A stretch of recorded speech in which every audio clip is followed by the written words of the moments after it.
Kita lanjutkan perbincangan, Pak Cecep, apa sebenarnya pengaruh hubungan dari turunnya tingkat pemilih ini terhadap kemudian nanti termasuk juga hasil dari jika sudah diumumkan oleh pihak KPU Jakarta, apakah kemudian mendelegitimasi itu?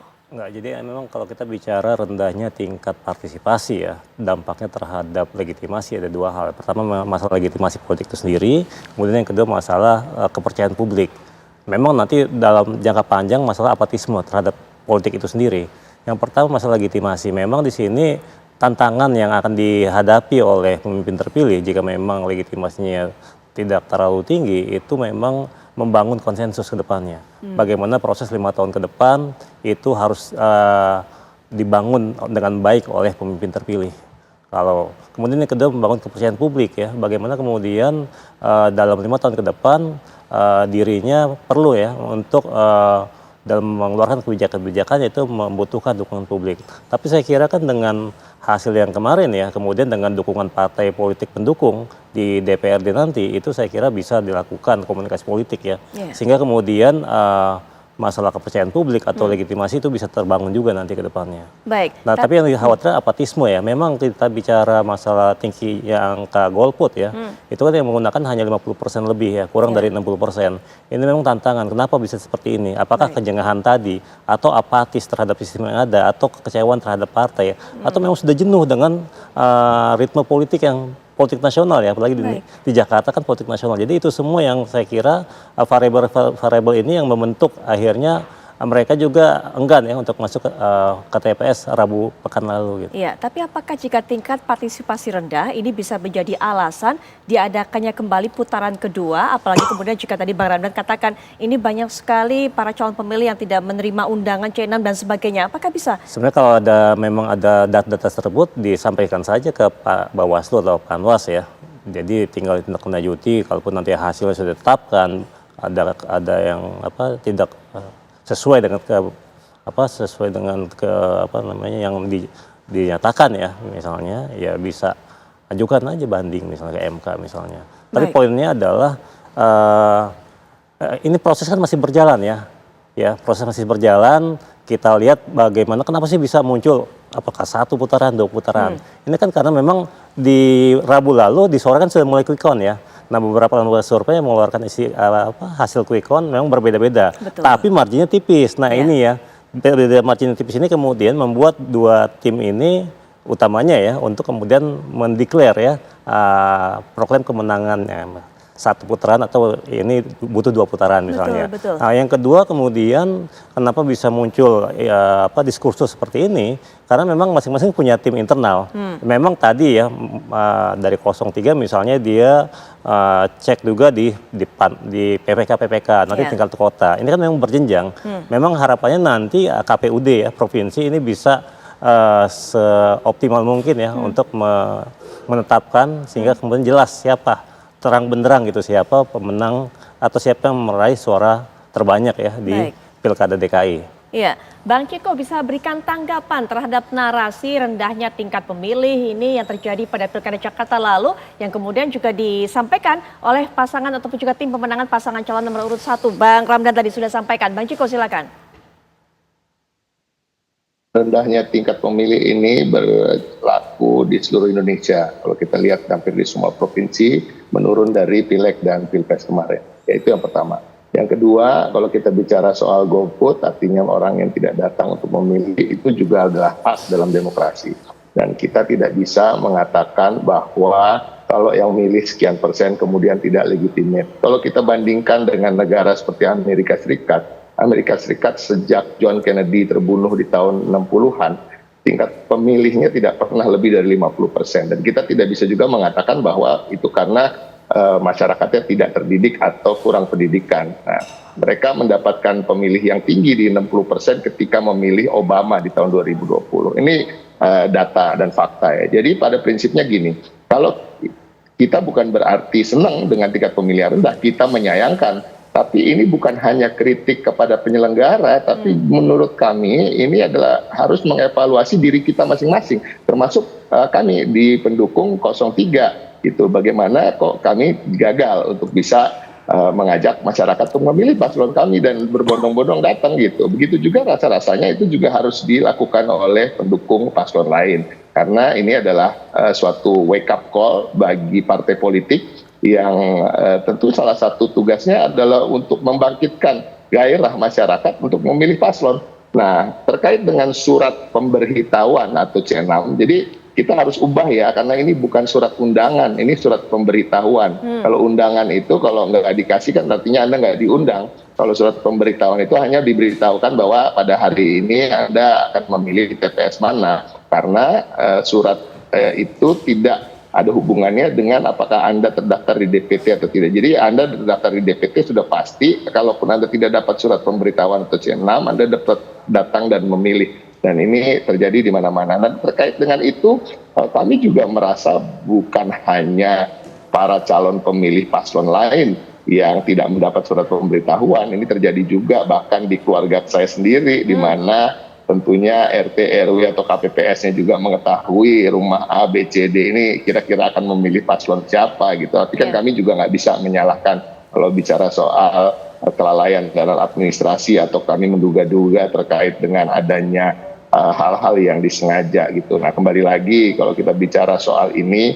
rasa-rasanya paslon dari pihak kami, Mas Pram dan Bang Dul, dan juga partai pendukungnya yang minim berada dalam kekuasaan, kok nggak mungkin lah bisa mengatur-ngatur hal-hal seperti ini. Ya, gitu. Kami tidak mengatakan paslon lain yang tentunya anggota DPRD-nya 80% dari total kursi di DPRD itu juga bisa mengatur-ngatur begitu, bukan begitu. Tapi pada prinsipnya gini, kita menyayangkan tingkat partisipasi yang rendah, tapi kita nggak bisa bicara soal legitimasi begitu saja. Seperti saya sampaikan tadi, bahwa tidak memilih itu juga adalah suatu pilihan yang sah dalam demokrasi. Dan kemudian jangan mengatakan, oh kami kemudian tidak legitimate, misalnya kalau mendapat 50,07%, ya kalau itu kan nanti kita balikin lagi, yang dapat 39% apa lebih legitimate, kan enggak juga, kan gitu. Jadi intinya kita menghargai, kita menghormati proses yang berjenjang ini sedang berjalan, tapi saya ingin kembali lagi mengkoreksi kata-kata terkait quick count. Quick count itu basi, kita nggak bicara soal quick count kok. Kita bicara soal penghitungan di kecamatan yang sudah selesai kemarin dan sudah menyatakan bahwa memang suaranya 50,07 bagi paslon kami, dan sekarang tingkat kota sedang dilakukan juga penghitungan, istilahnya check and recheck lah ya, dan kemudian nanti tingkat provinsi, dan insya Allah tingkat kota hari ini yang juga akan selesai. So far dari semua kota yang sudah, Jakarta Barat dan beberapa mayoritas di Jakarta Selatan juga udah hampir selesai rasa-rasanya, itu juga sesuai dengan hasil perhitungan di kecamatan tadi. Ya, harapan kami tentu kemenangan satu putaran di tangan, dan bagi kami kalau melihat dari perhitungan berjenjang ini secara de facto ya memang sudah satu putaran saja, tapi tetap kami menghargai proses dan menunggu keputusan yang nanti akan menjadi sah de jure-nya. Dan mudah-mudahan pemilu ini berjalan lancar pada akhirnya juga tanpa aral melintang. Dan kita bisa kembali bekerja sama. Jadi semua partai politik tentunya akan bahu-membahu tanpa memandang bulu siapa yang menang siapa yang kalah untuk kemudian membangun Jakarta yang berkeadilan. Baik, Bang Ramdan, nggak mempengaruhi kok Bang Ramdan, partisipasi yang rendah dengan legitimasi. Bahkan juga tadi Bang Ciko mengatakan kalau memang itu betul ke partai ya ataupun juga paslon nomor 3 yang menang, ayo kemudian merangkul untuk bisa bersama-sama dengan partai-partai lainnya, Bang Ramdan. Iya, jadi gini ya, ini saya garis bawahi ya. Beda hal tidak menggunakan hak suaranya. Kalau tidak menggunakan hak suaranya itu berarti sudah diberikan pemberitahuan atau surat undangan. Oke? Yang jadi masalah ini Mbak, yang kita permasalahkan adalah orang-orang banyak yang tidak mendapatkan undangan. Bukan menggunakan hak suaranya, tidak mau. Tapi yang kami mempermasalahkan bahwa ada gerakan masif. Nih, terbukti Mbak, karena ada laporan masyarakat yang tidak menerima undangan. Dia punya hak suara, tapi tidak diberitahukan di mana TPS-nya, dia nggak tahu. Siapa dan bagaimananya mereka nggak tahu. Dan mereka tuh pengen mencoblos. Nah, inilah orang-orang yang kemudian melaporkan permasalahan tidak menerimanya mereka C6, ini yang dilaporkan ke Bawaslu. Yang kita permasalahkan ini bukan orang yang kita tidak tahu, dia sudah terima C6 tapi tidak mencoblos. Yang kami garis bawahi sekali lagi, yang kami permasalahkan. Ya. Saya ulangi sekali lagi, banyak PPS tidak menyebarkan undangan kepada orang-orang yang berhak memiliki hak suara terdaftar di DPT. Anda sudah laporkan hal ini, Bang? Ada juga.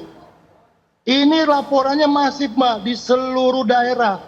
Jakarta Barat, Utara, Timur, jumlahnya itu ada ratusan TPS. Nah, ini sejalan dengan temuan kami bahwa banyak TPS yang hanya penggunaan hak suaranya itu di bawah 30%. Yang menjadi pertanyaan adalah, apakah tidak diberikannya surat C6 ini adalah TSM?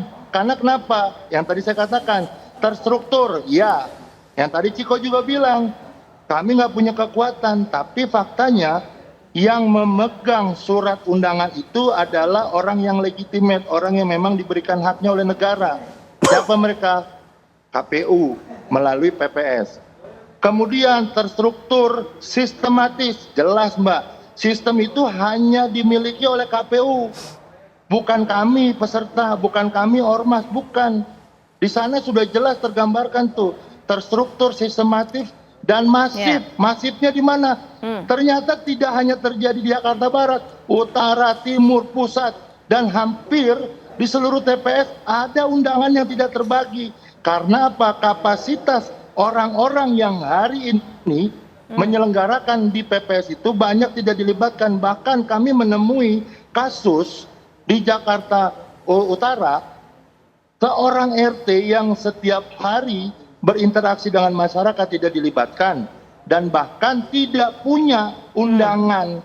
Ini ironi, Mbak. Dan Anda merasa Gitu dirugikan, loh. Ini pasangan yang calon menjadi Anda merasa masalah. dirugikan mengenai hal ini. Loh, kami hanya membela hak-hak dasar berdasarkan Baik. Undang-Undang Dasar dipilih dan memilih. Baik. Dan yang tadi dijelaskan sama Ciko, orang-orang itu tidak mau menggunakan. Bagi mereka yang terima C6 tapi dia tidak menggunakan, itu adalah hak. Betul. Mereka yang sudah diberikan C6 tapi tidak mau nyoblos, itu hak mereka. Akan tetapi ada sebagian besar orang-orang yang ingin mencoblos tidak Baik, Bang. diberikan undangan untuk mencoblos. Baik. Inilah yang jadi masalah. Baik.